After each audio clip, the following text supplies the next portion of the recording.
خالد رضی اللہ عنہ اپنے اس مقصد میں کامیاب ہو گئے تھے کہ دشمن کو ان کی آمد کی خبر قبل از وقت نہ ہو۔ انہوں نے دشمن کو بے خبری میں جا لیا تھا۔ آتش پرستوں اور عیسائیوں میں ہڑبونگ سی بپا ہو گئی۔ سالار اور کماندار چلا چلا کر دونوں لشکروں کو جنگ کی تیاری اور صف بندی کا حکم دے رہے تھے، مگر لشکر کے سامنے جو رنگا رنگ کھانے رکھے جا رہے تھے انہیں لشکر چھوڑنے پر آمادہ نہ تھا۔ تبری کی تحریر شاہد ہے کہ لشکر سے بڑی بلند آواز اٹھی کہ مسلمانوں کے پہنچنے تک وہ کھانا کھا لیں گے۔ بیشتر سپاہی کھانے میں مصروف ہو گئے۔ خالد رضی اللہ عنہ کی فوج جنگی ترتیب میں بالکل سامنے آ گئی۔ یہ فوج حملے کے لیے بالکل تیار تھی۔ آتش پرستوں اور عیسائیوں میں وہ بھی تھے جو مسلمانوں سے شکست کھا چکے تھے۔ انہوں نے اپنی فوج کو مسلمانوں کی تلواروں اور برچھیوں سے کٹتے دیکھا تھا۔ وہ مسلمانوں کو دیکھ کر ہی ڈر گئے تھے۔ کھانا چھوڑ دو، ان میں سے کئی ایک نے واویلا ببا کیا، ان مسلمانوں کو موقع نہ دو، کاٹ دیں گے، مار دیں گے، تیار ہو جاؤ۔ وہ کھانا چھوڑ کر لڑنے کی تیاری کرنے لگے۔ باقی لشکر اپنے سالاروں اور کمانداروں کا بھی حکم نہیں مان رہا تھا۔ وہ سب بھوک سے مرے جا رہے تھے، لیکن جنہوں نے مسلمانوں کے ہاتھ دیکھے ہوئے تھے ان کی خوفزدہ ہڑبونگ دیکھ کر سارا لشکر کھانا چھوڑ کر اٹھ کھڑا ہوا۔ مدینے کے مجاہدین اور آگے چلے گئے۔ خالد رضی اللہ عنہ انہیں احکام دے رہے تھے۔ دشمن نے ابھی گھوڑوں پر زینے کسنی تھیں اور سارے لشکر کو زرہ پہننی تھی۔ جابان نے مہلت حاصل کرنے کے لیے یہ طریقہ اختیار کیا کہ اس دور کے رواج کے مطابق عیسائیوں کے سردار عبد الاسود اجلی کو ذاتی مقابلے کے لیے آگے کر دیا۔ کس میں ہمت ہے جو میرے مقابلے کے لیے آئے گا؟ عبد الاسود نے اپنے لشکر سے آگے آ کر مسلمانوں کو للکارا۔ جسے میری تلوار سے کٹ کر مرنے کا شوق ہے وہ آگے آ جائے۔ میں ہوں ولید کا بیٹا۔ خالد رضی اللہ عنہ نے نیام سے تلوار نکال کر بلند کی اور گھوڑے کو ایڑ لگائی۔ میں ہوں جس کی تلوار تجھ جیسوں کے خون کی پیاسی رہتی ہے، گھوڑے کی پیٹھ پر رہ اور اپنا نام پکار۔ میں ہوں عبد الاسود اجلی۔ اس نے بلند آواز سے کہا، نام اجلان کا بلند ہوگا۔ خالد رضی اللہ عنہ کا گھوڑا اس کے قریب سے گزر گیا، آگے جا کر مڑا اور خالد رضی اللہ عنہ نے تلوار تان لی۔ عبد الاسود نے بھی تلوار نکال لی تھی۔ خالد رضی اللہ عنہ نے دوڑتے گھوڑے سے اس پر وار کیا، لیکن یہ وار خطا گیا۔ عبد الاسود نے بھی خالد رضی اللہ عنہ کی طرف گھوڑا دوڑایا اور ایک بار پھر دونوں سوار آمنے سامنے آ گئے۔ اب کہ عبد الاسود نے وار کیا، خالد رضی اللہ عنہ نے وار اس طرح روکا کہ ان کی تلوار عبد الاسود کی تلوار کے دستے پر لگی جہاں اس عیسائی سردار کا ہاتھ تھا۔ اس کے اس ہاتھ کی 2 انگلیوں کے اوپر کے حصے صاف کٹ گئے۔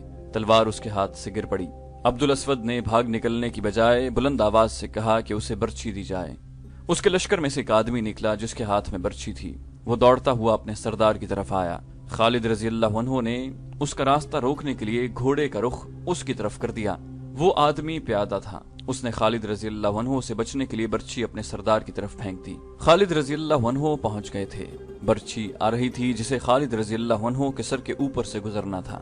عبد الاسود نے برچھی پکڑنے کے لیے دونوں ہاتھ بلند کر رکھے تھے۔ خالد رضی اللہ عنہ نے برچھی کو تلوار ماری۔ برچھی کٹ تو نہ سکی لیکن ان کا مقصد پورا ہو گیا۔ برچھی راستے میں رک کر گر پڑی۔ خالد رضی اللہ عنہ نے گھوڑے کا رخ عبد الاسود کی طرف کر دیا۔ اب یہ شخص وار سے صرف بچ سکتا تھا، وار کو روکنا اب اس کے بس کی بات نہیں تھی۔ خالد رضی اللہ عنہ نے بغرض تماشا اسے ادھر ادھر بھگایا۔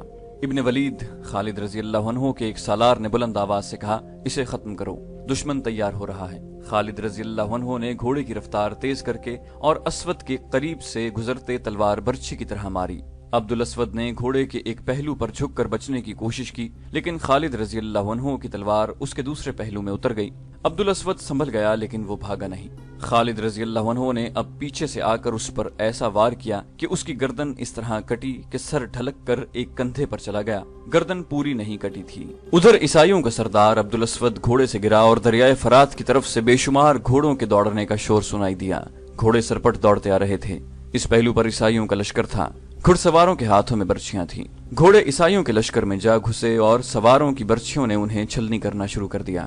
عیسائیوں کی توجہ سامنے مسلمانوں کی طرف تھی۔ وہ مقابلے کے لیے سنبھل نہ سکے۔ میں ہوں حارثہ کا بیٹا مسنہ۔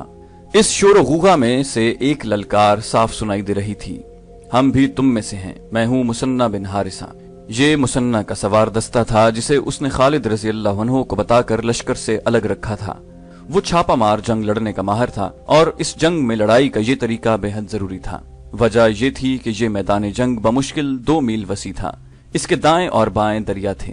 خالد رضی اللہ عنہ نے پہلے ہی کہہ دیا تھا کہ اس میدان میں وہ اپنی مخصوص جنگی چالیں نہیں چل سکیں گے۔ اپنے سالاروں سے انہوں نے کہا تھا کہ آمنے سامنے کی لڑائی میں وہ صرف اس صورت میں کامیاب ہو سکتے ہیں کہ دشمن پر بہت تیز اور شدید حملہ کیا جائے، بلکہ حملہ موج در موج ہو، یعنی ایک دستہ دشمن سے ٹکر لے کر پیچھے ہٹے اور دوسرا دستہ حملہ کرے۔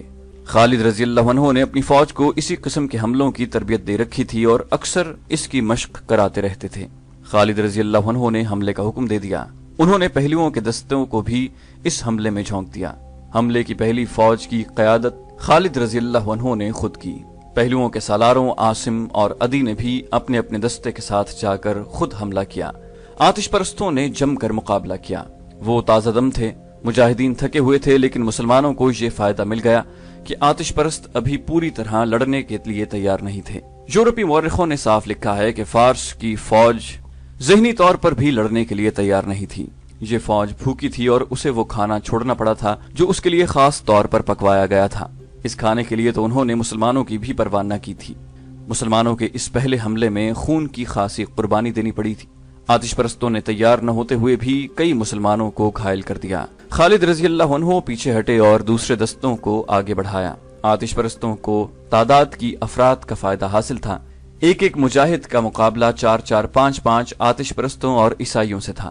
دشمن کو اس فائدے سے محروم کرنے کے لیے مسنہ کا سوار دستہ سر دھڑ کی بازی لگائے ہوئے تھا۔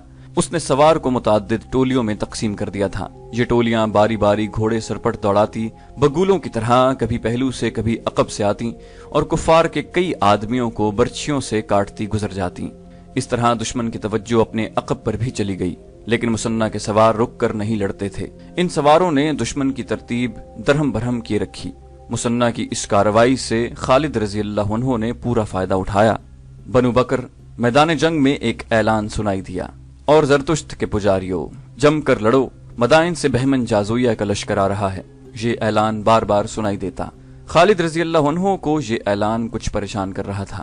انہوں نے پہلوؤں کے سالاروں کو پیغام بھیجے کہ ہر طرف دھیان رکھیں۔ خالد رضی اللہ عنہ نے اپنے محفوظہ کے دستوں کو بھی خبردار کر دیا کہ عقب سے حملے کا خطرہ ہے۔ تقریباً تمام مورخین نے لکھا ہے کہ بہمن جازویہ مدائن سے کوئی لشکر نہیں لا رہا تھا۔ کسی نے بھی یہ نہیں لکھا کہ وہ جابان کی مدد کے لیے کیوں نہیں پہنچ سکا۔ ایک مورخ یاقوت نے لکھا ہے کہ بہمن جازویہ اپنے لشکر میں شامل ہونے کے لیے واپس آ رہا تھا۔ راستے میں اسے اس لڑائی سے بھاگے ہوئے کچھ سپاہی مل گئے جنہوں نے اسے الیس کی جنگ کا حال سنا دیا۔ جازویہ آگے آنے کے بجائے وہیں رک گیا۔ اس کا مقصد یہ تھا کہ شکست اس کے کھاتے میں نہ لکھی جائے۔ بہرحال اس اعلان نے کہ مدائن سے جازویہ فوج لا رہا ہے مسلمانوں میں نئی روح پھونک دی۔ خالد رضی اللہ عنہ نے اعلان کیا کہ مدائن کے لشکر کے پہنچنے سے پہلے اس لشکر کا صفایا کر دو، لیکن آتش پرست اور عیسائی چٹانوں کی طرح ڈٹے ہوئے تھے۔ خالد رضی اللہ عنہ دعا تو کرتے ہی تھے، لیکن یہ پہلا موقع تھا کہ خالد رضی اللہ عنہ گھوڑے سے اترے، زمین پر گھٹنے ٹیکے اور ہاتھ بلند کر کے دعا کی، خدائے ذوالجلال ہمت عطا فرما کہ ہم اس لشکر کو نیچا دکھا سکیں۔ میں عہد کرتا ہوں کہ میں تیرے دین کے دشمنوں کے خون کا دریا بہا دوں گا۔ اب کے خالد رضی اللہ عنہ نے نئے جوش و خروش سے حملے کروائے۔ پہلوؤں کے دونوں سالاروں نے دشمن کو نیم دائرے میں لے لیا۔ عقب سے مسنہ بن حارثہ کے سواروں نے اپنی چھاپا مار کارروائیاں جاری رکھیں۔ 2-3 گھنٹے بعد صاف نظر آنے لگا کہ دشمن کے قدم اکھڑ رہے ہیں۔ چونکہ دشمن کی تعداد زیادہ تھی، اس لیے اس کے مرنے اور زخمی ہونے والوں کی تعداد بھی زیادہ تھی۔ یہ حالت دیکھ کر عیسائیوں اور آتش پرستوں کے وہ لوگ جو پہلی 3 جنگوں سے زندہ بھاگ نکلے تھے حوصلہ ہار بیٹھے اور جانیں بچانے کے لیے میدان جنگ سے کھسکنے لگے۔ پھر لشکر کے دوسرے لوگ بھی پیچھے ہٹنے لگے۔ یہ صورت دیکھ کر دشمنوں نے اپنے حملوں میں مزید شدت پیدا کر دی۔ پھر اچانک یوں ہوا کہ کفار نے بھاگنا شروع کر دیا۔ تعقب کرو۔ خالد رضی اللہ عنہ نے اپنے تمام لشکر میں قاصد اس پیغام کے ساتھ دوڑا دیے اور بلند آواز میں اعلان بھی کروایا، انہیں بھاگنے مت دو، انہیں قتل بھی نہ کرو، زندہ پکڑ لاؤ۔ اس اعلان کا کفار پر ایک اثر تو یہ ہوا کہ انہوں نے بھاگنے کی بجائے ہتھیار ڈالنے شروع کر دیے۔ بعض نے خوفزدہ ہو کر بھاگ اٹھنا بہتر سمجھا۔ مسنہ کے سواروں نے انہیں گھیر گھیر کر پیچھے لانا شروع کر دیا۔ جنگ ختم ہو چکی تھی۔ میدان جنگ لاشوں اور تڑپتے اور بے ہوش زخمیوں سے اٹا پڑا تھا۔ ایک طرف وہ کھانا محفوظ پڑا تھا جو دشمن کے لشکر کے لیے تیار کیا گیا تھا۔ خالد رضی اللہ عنہ کے حکم سے مجاہدین کھانے پر بیٹھ گئے۔ جو سپاہی بھاگنے والوں کو پکڑ کر لا رہے تھے وہ بھی کھانا کھانے لگے۔ خالد رضی اللہ عنہ نے مجاہدین سے کہا، اللہ نے یہ کھانا تمہارے لیے تیار کرایا تھا، اطمینان سے کھاؤ۔ مسلمان مختلف کھانے دیکھ کر حیران ہو رہے تھے۔ انہوں نے ایسے کھانے پہلے کبھی نہیں دیکھے تھے۔ وہ جو کی روٹی، اونٹنی کا دودھ اور کھجوریں کھانے والے لوگ تھے۔ مورخوں نے لکھا ہے کہ دشمن کے جن آدمیوں کو زندہ پکڑ کر لایا جا رہا تھا انہیں خالد رضی اللہ عنہ کے حکم سے خصیف کے کنارے لے جاتے اور ان کے سر اس طرح کاٹ دیے جاتے کہ سر دریا میں گرتے تھے، ان کے دھڑ اس طرح کنارے پر پھینکے جاتے کہ ان کا خون دریا میں جاتا تھا۔ اس طرح قتل ہونے والوں کی تعداد ہزاروں کے حساب سے تھی۔ غیر مسلم مورخوں اور مبصروں نے خالد رضی اللہ عنہ کے اس حکم کو ظالمانہ فعل کہا ہے، لیکن خالد رضی اللہ عنہ کہتے تھے کہ انہوں نے خدا سے عہد کیا تھا کہ وہ کفار کے خون کا دریا بہا دیں گے۔ دریا کے اوپر بند بندھا ہوا تھا جس نے دریا کا پانی روکا ہوا تھا، اس لیے خون دریا میں جمتا جا رہا تھا۔ کسی نے خالد رضی اللہ عنہ کو مشورہ دیا کہ خون کا دریا صرف اس صورت میں بہے گا کہ بند کو کھول دیا جائے، چنانچہ بند کھول دیا گیا۔ جب اتنا زیادہ خون پانی میں ملا تو پانی سرخ ہو گیا اور خون کا دریا بہنے لگا، اسی لیے تاریخ میں اس دریا کو دریائے خون لکھا گیا ہے۔